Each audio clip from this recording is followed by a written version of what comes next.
So we have another derivative question here, and just by looking at it, we could tell nothing complex is going on. We could just use the power rule all the way through. So let's start by writing y prime of t. Y prime of t.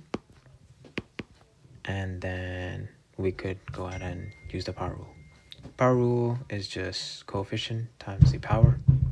So 2 times 4 is 8t, and reduce the power by 1. In our case, we have 4, so when we reduce it by 1, so 4 minus 1 is 3. So that is that. And then 2 times 10 is negative 20t, and 2 minus 1 is just 1, so we could just write 20t.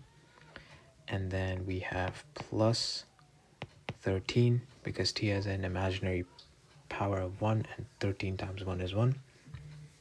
And 1 minus 1 is 0, so the variable is just gone. So that is how you solve this question, and you would get an answer of 8t cubed minus 20t plus 13 for this question.